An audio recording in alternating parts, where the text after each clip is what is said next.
All right, here we go. Brian Lane, good Chris friend Mashburn. and a good colleague and just a great supporter of Jorie AI.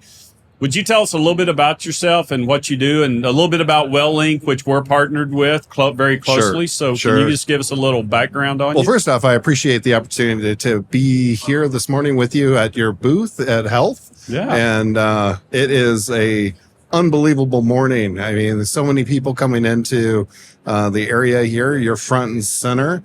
But I'm the guy who runs WellLink, the second oldest hospital association within the world, created in 1914. Did you based say, out of what Cleveland. did you say? When?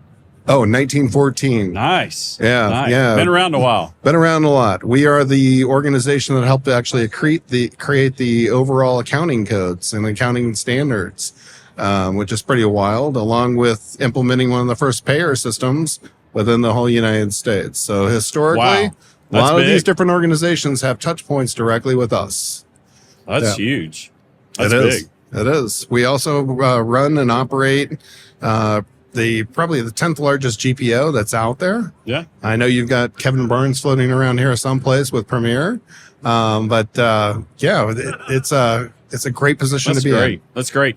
So I know why WellLink partnered with Jorie, but can you give our audience a little flavor of what you saw in Jorie early on and what made you want to partner with Jorie along with WellLink? Yeah, it wasn't just the lapel pens. No, it I know, wasn't? I know Not that just you the think bot? that it was, and it was the bot, but Yeah.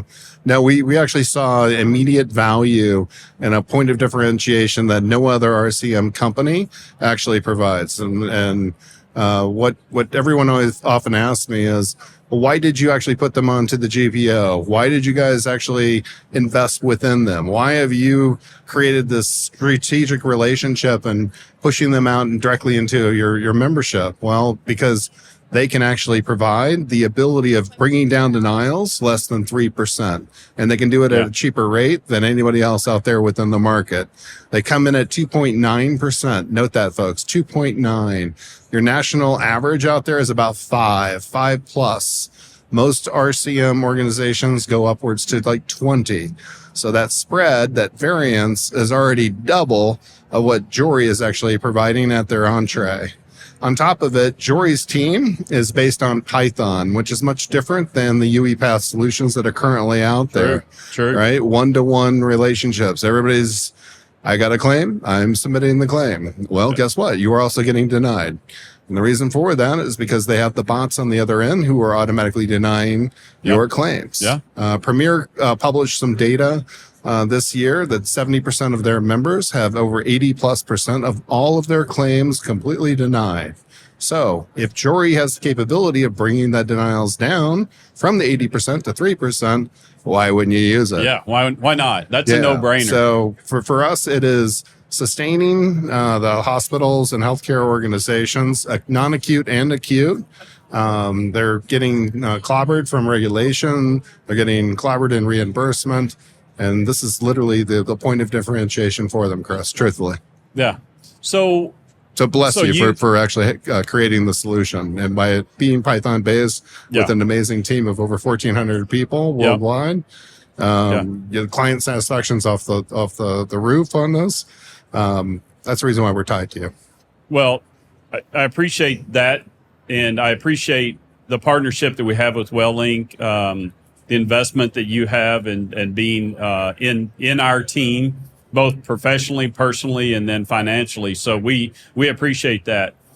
What made you feel like it was important to bring Jorie into the Cleveland, Ohio area? What were your thoughts we haven't behind even that? talked about that, have we? Yeah, no. So literally within the last month, folks, we've just opened up the second office of Jorie. Actually, they've got multiple offices, but one of the core centerpieces within the United States, within Cleveland, will be housed at Playhouse Square, actually in our building with WellLink, for not only our membership, but for the healthcare organizations within all of Ohio and the central region. So main thrust there was to enable those organizations to have a better understanding of what they're actually doing within the RCM marketplace.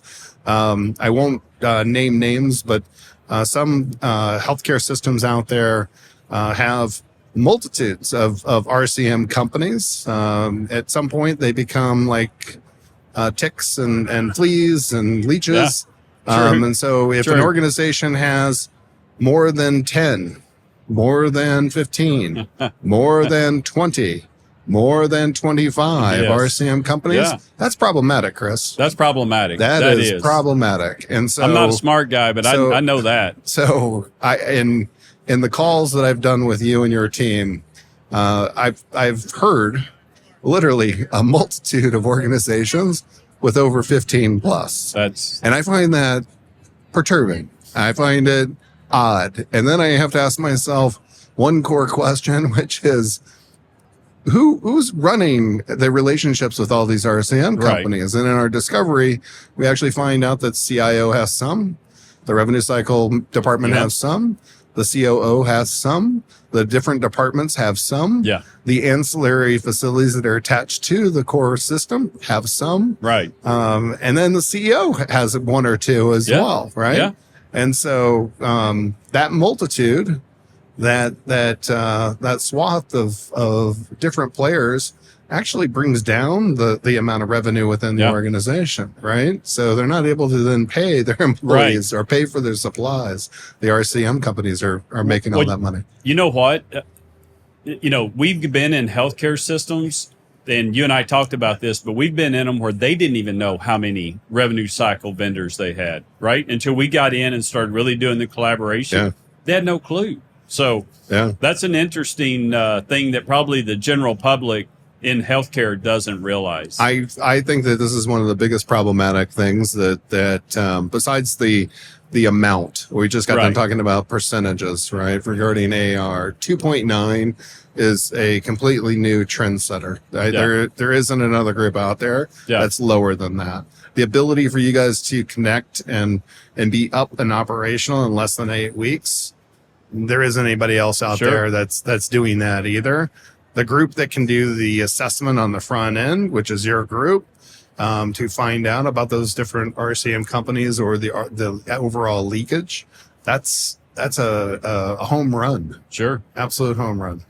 So, being that you're a partner with Jorie and an investor, what do you see Jorie doing in the healthcare marketplace, just in general, over the next year, 2 year, 3 years, as it relates to the financial crisis that healthcare is going through right now? It's an unfair question because the reality is Jorie, and you're seeing this today in your guys' presentations and your announcements and news.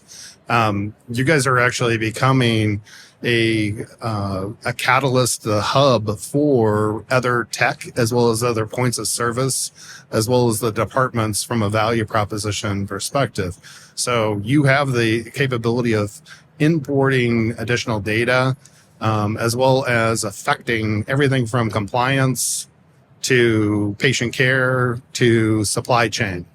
And all of that is, right in your guys' hands at this immediate time. I think that a lot of the organizations that are either getting ready to use you or invest directly within you are starting to fully understand that and appreciate it.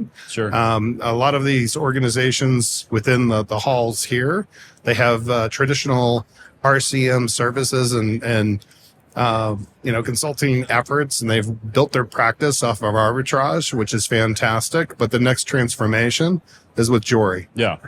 They're all going to have to tie directly to you, become either resellers, referral agents, build you directly into their practices. And I foresee that happening. I mean, it's already happening right now, but I foresee it becoming instrumental in the keep up and the upkeep for all of their different practices and businesses. That answer your question? No, you did. You did. Well, the reason I ask you that is because I want to ask you, we've talked about Jorie. I do want to talk about WellLink because you've, in working with you, we've got into the brain and mind of Brian Lane, which is really interesting. but you've got a big vision in healthcare. I mean, you're working with Jorie, you partner with Jorie. WellLink is something that you're doing a lot of things with outside of just the general GPO piece of it. Tell us a little bit about what's to come with WellLink. Yeah, so WellLink, it grew from, as I stated before, just being the association, the collaborator, the convener for the Cleveland area. It's always had a grassroots within community care, looking at the uplift of overall community from a poverty and inequality perspective, and making sure that everybody is given the proper care that they justly deserve and need.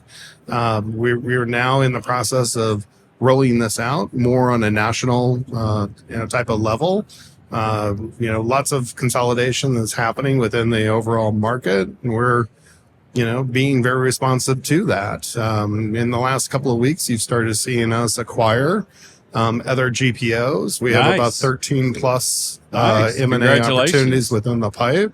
That's great. Yeah, and there'll be some larger plays in the association space as well, that I promise. But the main provision for us is provide value not only to hospitals and healthcare systems, but also the non-acute organizations that support all of us nationally.